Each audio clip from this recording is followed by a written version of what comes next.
Hi, welcome to this film exploring ADHD and anxiety and how we can spot signs and offer support and help. Let me get on and show you the slides and talk to you a little bit more about me and what this is all about. So I'm Tracy. I run an organisation called Open Minds. As you can see here, and largely what we do is support people in training around mental health. So we use a lot of Mental Health First Aid England's training to do mental health first aid, mental health aware support for individuals as well as organisations. And we're making these films in partnership with Wiltshire Council, which is why their logo is here, who have funded us to be able to make more resources and training accessible free of charge, mainly to people in Wiltshire, but wherever you are in the country or the world, if you're watching this, then you're very welcome to make the most of it as well. So this one we're focusing on is around ADHD and anxiety. Do take note there of the website for Open Minds Mental Health if you want to find out a bit more about us. But these films that I'm creating, so this is me using some slides to help break down some elements around ADHD and anxiety that might be helpful for you. But it goes alongside a lived experience film that I recorded. This is a screenshot of it here. I'm particularly proud of this one because that's my daughter Issy, who shares her experience of ADHD as a young person, how it's impacted on her upbringing, on her education, currently at university, and also how it's impacted on her work life. So please do have a look at that. You don't have to watch that in order to benefit from this film, but I will refer to it a bit. So by all means, explore that as well. But as I say, you don't have to benefit from this, but that is there on our website under /video. So yeah, have a look at that if you like to. Okay, so let's talk about ADHD. So I suspect some of you are coming at this because you're experiencing it or you're supporting someone, or maybe you're at the early stages of wondering whether you might be experiencing attention deficit hyperactive disorder. So let me talk to you a bit about the headlines of the sorts of things that we know can happen for someone who experiences ADHD. And a lot of this Isabel talks about in the film too. So concentration is a really key one.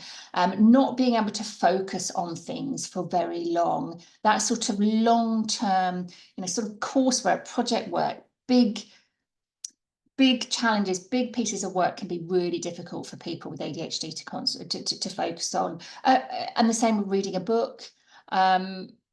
It can be really challenging. And that's certainly one of the early things I noticed about Isabel. So as you'll see from the film, we've only known that Isabel experiences ADHD for the last 1.5 years, and she's currently 20.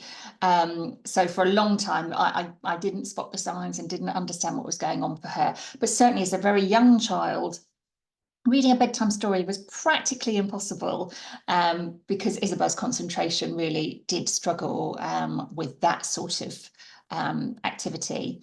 Time management is a massive one. There's a thing called time blindness that I think is recognised in ADHD, and it's almost like it's not that someone who's experiencing ADHD anticipates being late. It's just a complete just not being able to compute the time that things can take, and so often can find themselves late, which adds to overwhelm and anxiety. So time management can be a big thing. Tidiness. Again, I wish as a parent I'd understood this better, because I think there's an awful lot of the symptoms around ADHD that can be thought to be laziness. And whether that's because you can't get on with a piece of work, or that you live in what can be squalor for some people, real untidiness, uncleanliness. But again, there's a real paralysis that can come with ADHD. So untidiness can really be a key symptom that people with ADHD experience. I've put here consequences. And I actually mean by that probably a lack of understanding of consequences. So one of the things Isabel talks about is about how being punished, or understanding that if she doesn't buy food, there's not going to be food in the cupboards, and then when she's hungry, it won't be there. That sort of forward planning, that forward thinking, the consequences of not starting a piece of work that's supposed to take 2 months, you're not starting it until a week before, all of that is recognised as being part of how someone with an ADHD way of thinking might operate. All of that, I guess, can come together with the taking care of yourself. So Issy again talks about how she can go days without eating. She can struggle to keep herself clean and her bedding clean, and just generally self-care can be something that someone with ADHD can really struggle with. And all of those things can really impact someone's self-worth. You know, if you, I mean, I am going to talk about Issy quite a lot in this. Again, it doesn't matter if you haven't seen the film, but I think Issy is a not uncommon example of someone who is bright and brilliant, and to the rest of the world, you would never know the struggles that she has. But her self-worth has been so impacted by her inability to achieve in the way that she sees herself being able to achieve. So struggling with exams, struggling with achieving results in pieces of work that she knows that she could do. So yeah, self-worth can be, or a lack of self-worth can really be a big impact for ADHD. And anxiety, there's a real close connection identified, I think, between anxiety and ADHD. And it's difficult to know whether it's synonymous with or a result of, but it's certainly something that people often talk about in terms of their experience of ADHD. Now, I'm conscious that we're talking about ADHD. You'll see from the film that we also talk a bit about ADD, so attention deficit disorder, which is like ADHD but without the hyperactive behaviour. I believe that diagnosis is always now ADHD, but there are different types that are described under that heading.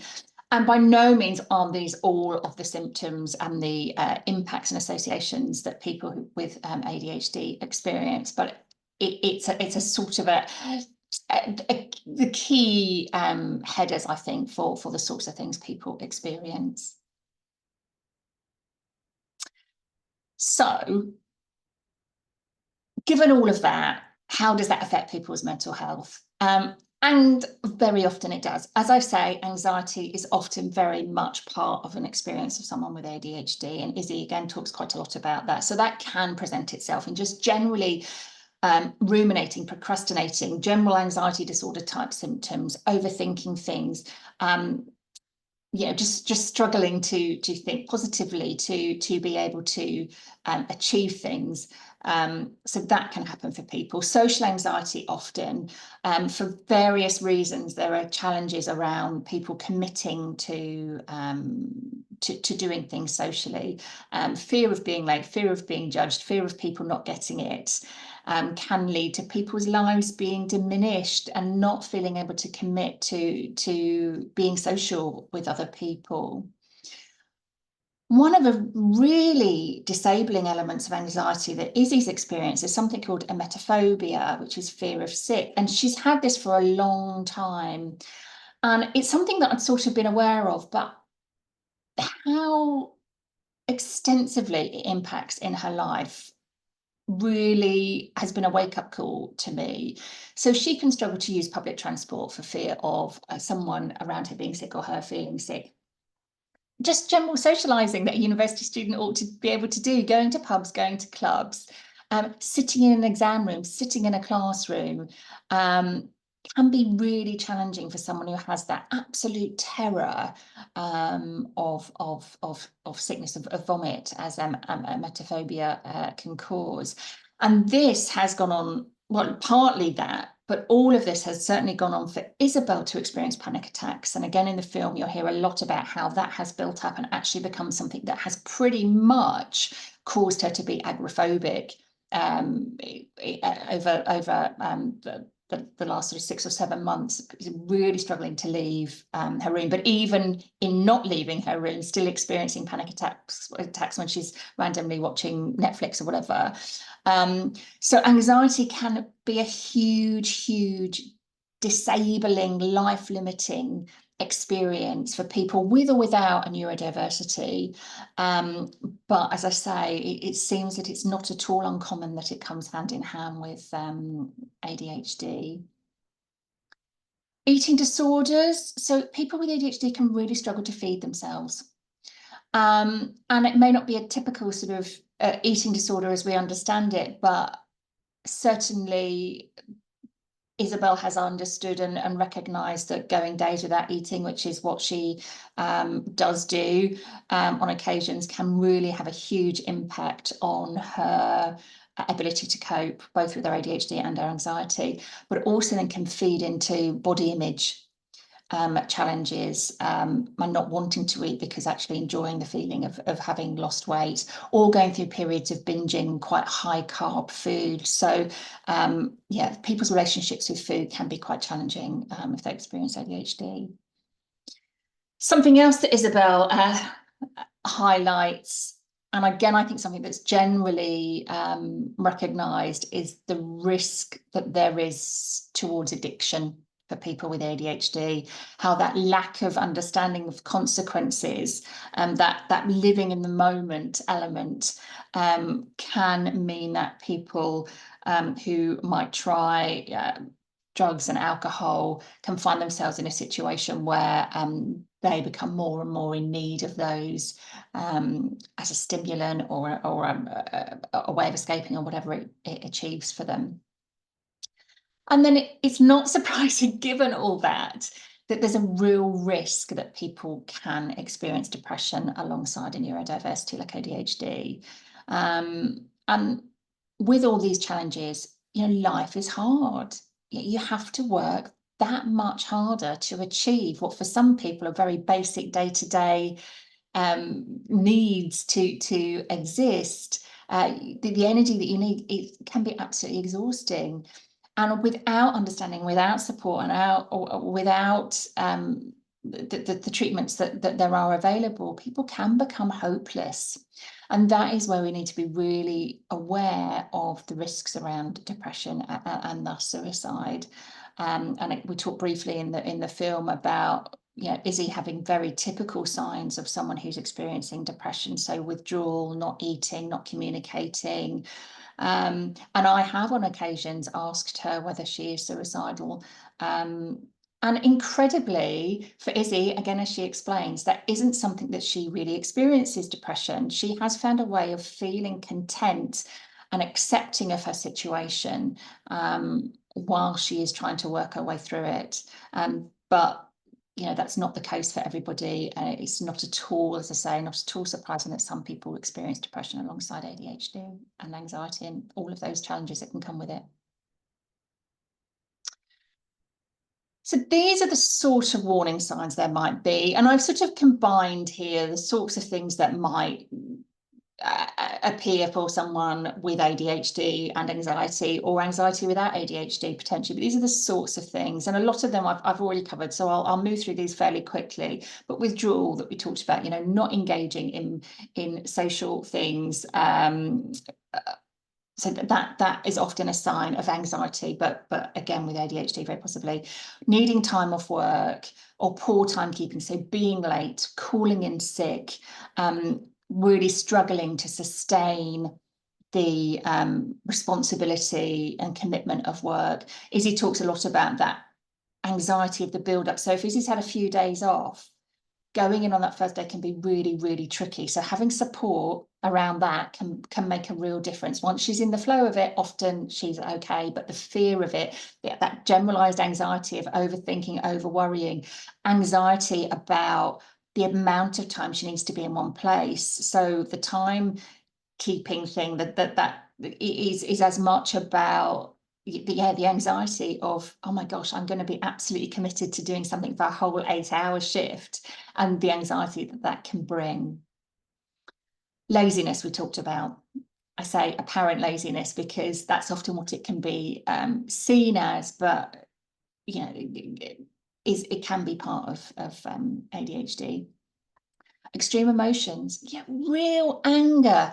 I remember that my dad, Izzy's dad and I are separated, and she would be a really good child when she was with her dad, and she'd cope really well at school, and she'd come back to me, and it would be so difficult. There would be anger and slamming doors and so many hates me's that went on, refusing to eat, join us for dinner, really challenging behaviours.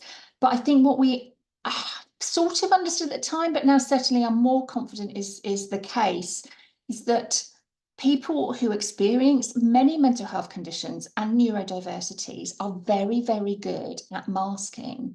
But that takes a massive amount of energy. So pretending, copying other people's behaviours, trying to appear to be coping out in the world, but they need some release.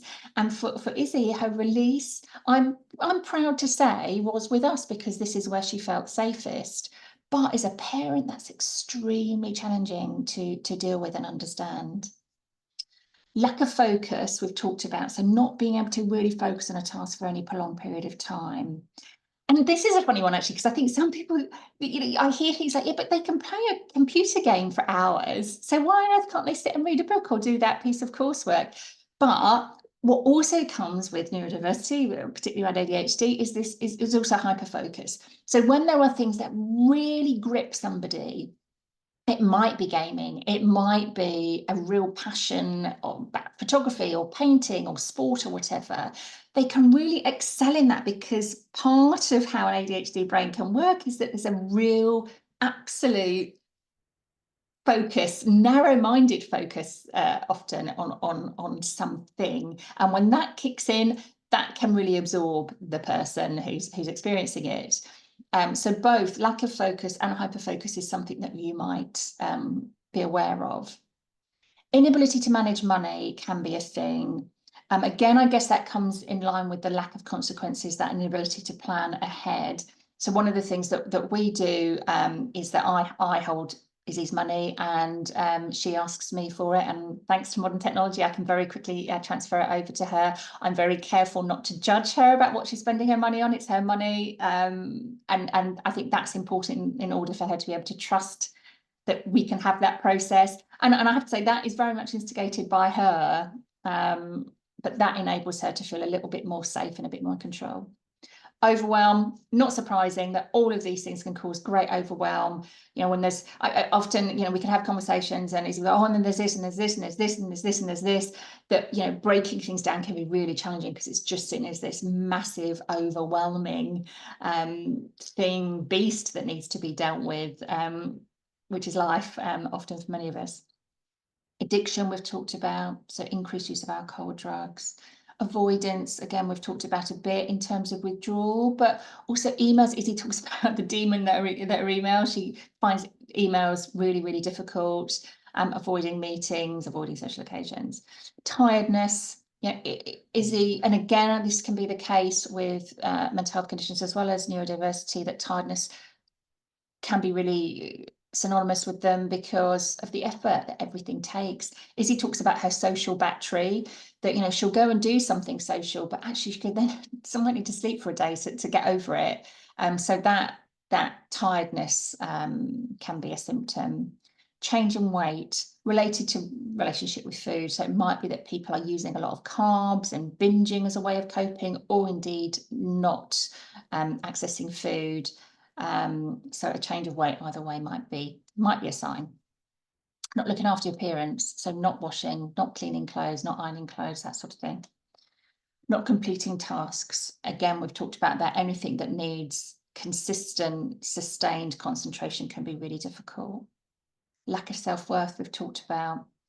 And hopelessness. If people are saying things like, this is hopeless, I just can't see a way through this, I just can't cope with life, that sort of thing. All of these are the sorts of things that if we see them, it may be that someone is experiencing ADHD, anxiety.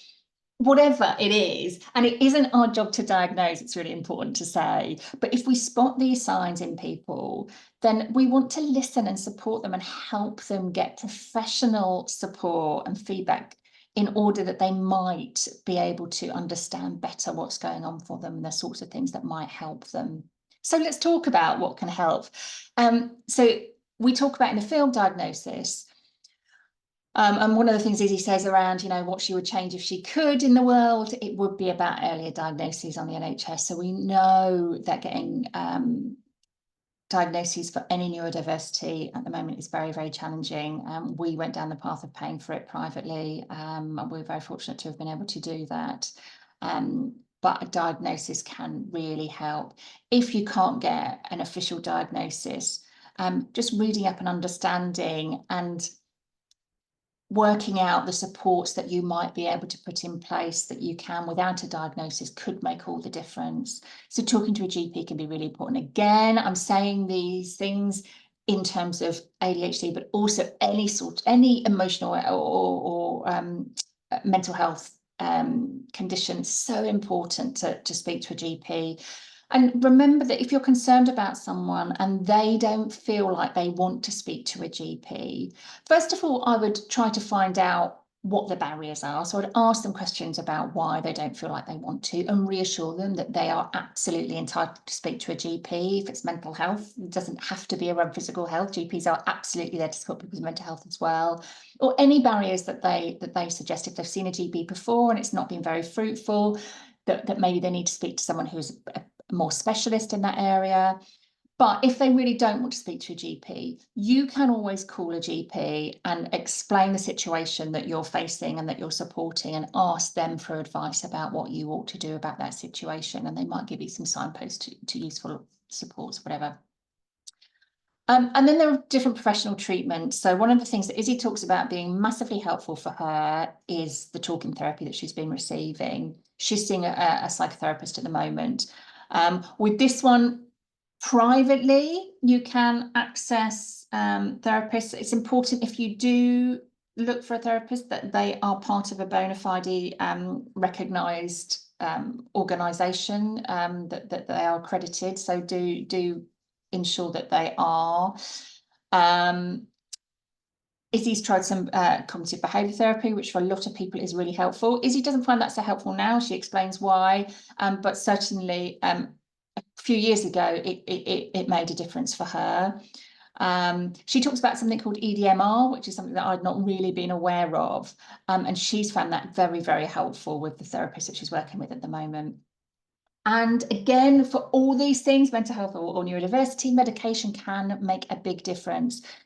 For a lot of people with ADHD, if you're able to get into the system and to be able to receive medication, my understanding is that about 80% of people who use medication for ADHD see a real impact of that.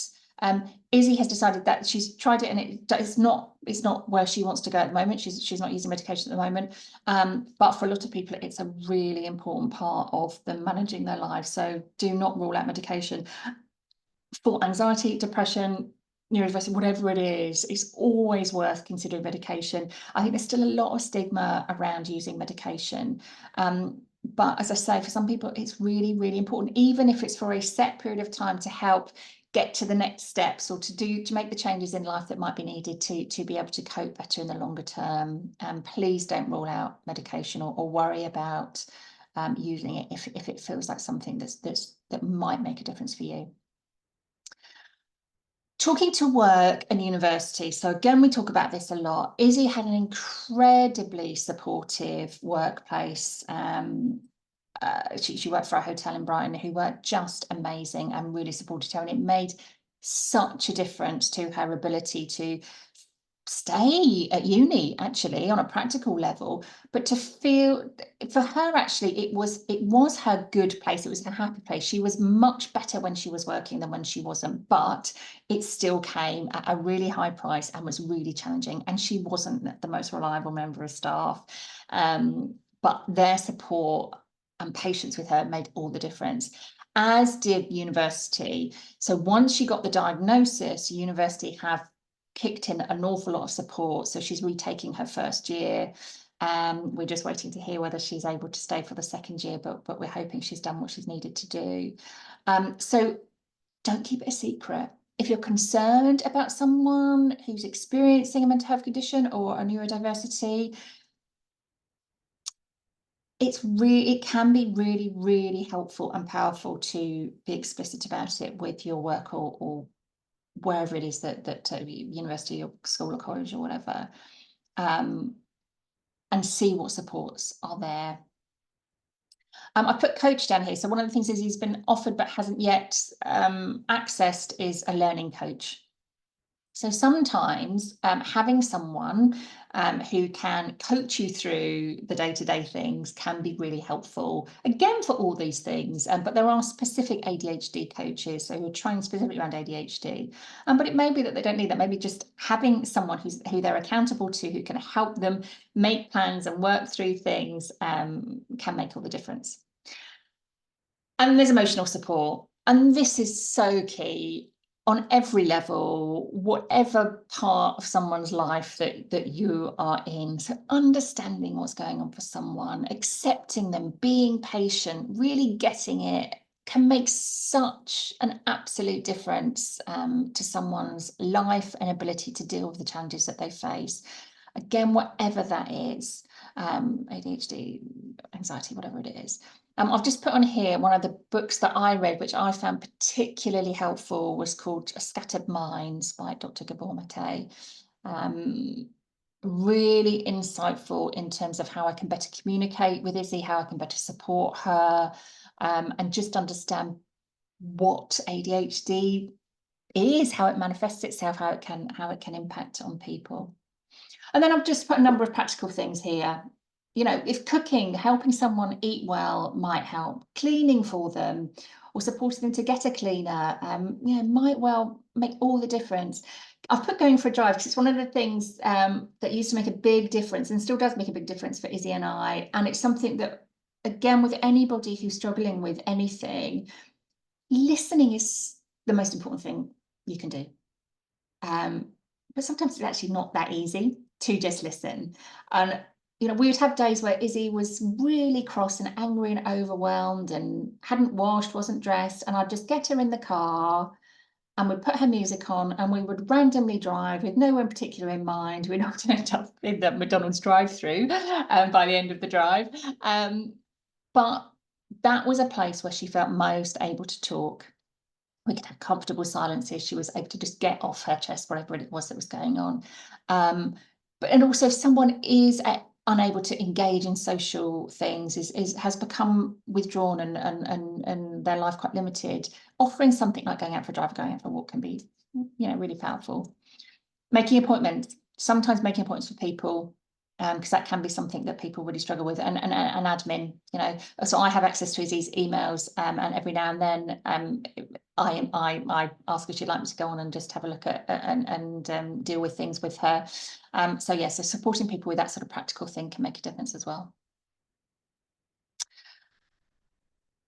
Work. A lot of the things I just talked about are the case. And if you are here thinking about how you support people in your place of work, again, I think the key thing is understanding. And understanding comes with education, I think. I think so. I've put down here training. You know, if you can engage in training, whether it's mental health training or neurodiversity training, you know, that it can be really, really powerful. It sends a powerful message that you care and you get it and you want to be an environment that supports people, but also it can really help empower you to make decisions, to look at your policies and procedures and be able to be the most supportive organisation as you can be. So that understanding, flexibility where it's possible. You know, does it really matter if somebody's in 10 minutes late? Because that can really prevent people from feeling able to even start the day if they know they're going to be late. So be as flexible. And, you know, if it's possible to say, you know, if it becomes overwhelming today, do come and talk to us. And, you know, if you need to take some time out or whatever, then, you know, we want to facilitate that the best way we can. I often found that if Issy doesn't feel that she's absolutely under pressure, if she knows that flexibility is there, she often doesn't need it. But knowing that it's there enables her to be able to engage and often flourish. But when there's an absolute, oh my God, I have to be here for 8 hours, I'm not going to be able to eat properly, it can just mean that she can't even approach it. So where you can offer flexibility, please articulate that.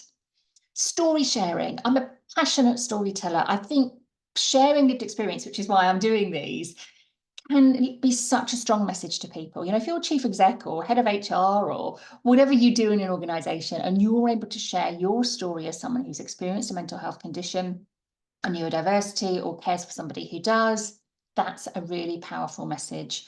And can really change the culture of an organisation if you're willing to be as open as you would need to be to share stories. Employee assistance programs, if you haven't looked into those, please do. That's where people can access support on the telephone or by Zoom for counselling, legal support, financial support, all sorts of supports, and often for family members as well. It's not nearly as expensive as you might think. It's definitely worth exploring, even if you're a small organisation. Please do look into those and see whether it might be something that would be suitable for you. It's a jewel for organisations, I think, because it enables timely support where we may not be able to access that through the NHS, and it can be really costly if we need to access it privately. So please do consider that. And then this last one is about encouraging whole self. Mental Health First Aid England talk a lot about whole self and the importance of being able to be real and honest about who we are in our workplaces. And the more you can promote that as a workplace, the more likely people are to be able to thrive and be an absolute asset to you and help the success of your organisation, as well as supporting their well-being and the well-being of others. So what next? If this has felt helpful, please do share it. Share it with friends and family, colleagues. I'm going to put little chapters in it. So if you feel like there are particular sections that might be helpful for people and they don't want to go through all of it, then you can just highlight the section. So don't feel like you need to necessarily watch all of it. Similarly with the lived experience films, I've done that too. So there are areas that you can particularly look at if you don't want to listen to them all. Get in touch with me if you feel like you'd like to think about training. I do talks for organisations online or face-to-face, so please do feel free to contact me about that. If you're interested in coaching, get in touch, or reviewing of policies and procedures. Please do. This is all part of helping you access the supports that might be there, and they may be with me in the future or maybe with someone else, but I'm really happy to help you find your way if that feels helpful for you. Some signposts here. Take a screen print of this if this feels helpful. This screen. Hub of Hope is a really useful resource where you can put in issues, bereavement, neurodiversity, anxiety, whatever it is, and that will tell you where the organisations are, both locally and nationally, that might be able to support. So you don't have to worry about knowing all the organisations that are out there. That can really be helpful. But I have put here ADHD UK because we've mostly talked about ADHD while we've been together today. Mind, which is a national organisation, but also has regional offices that support people with mental health issues. Young Minds, I found hugely helpful as a parent. I used their helpline. I remember speaking to a counsellor. It's supposed to be a 45-minute appointment, and I think we were on the phone for about an hour and a half. It was amazingly supportive, really helpful for me. So a really good site for parents and carers, but also young people as well. And then, of course, if people are in crisis, and that might be you as someone who's a supporter, as well as you if you are someone who's experiencing these conditions, please don't hesitate to use the organisations that are there to help you if you feel completely overwhelmed and in crisis. So I've put here Samaritans that you can contact by phone or email. And Shout, if you've not come across Shout, they're a 24-hour text service, so are absolutely fantastic. So you can text and get support through them 24/7 too. So that's it. I hope that has felt helpful. And it's the beginning of a journey, this. This is not you know, this is not gonna fix things. I really get that. But I hope that in some ways you feel that you can recognise some of the things that we talked about, and maybe don't feel quite as isolated and lost and alone as you might do. Please do think about training. If you want some more support, do get in touch. But it's really important, whoever you are, for whatever reason that you've watched this, that you look after yourself.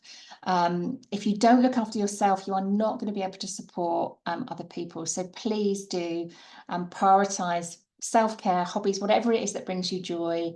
And then you are going to be in a much better place to support others and make the changes and cope with the challenges that life throw your way. So thank you. I hope that's been helpful, and maybe I'll meet you in real life one day. So do take care of yourselves. Yeah, again, thanks for watching.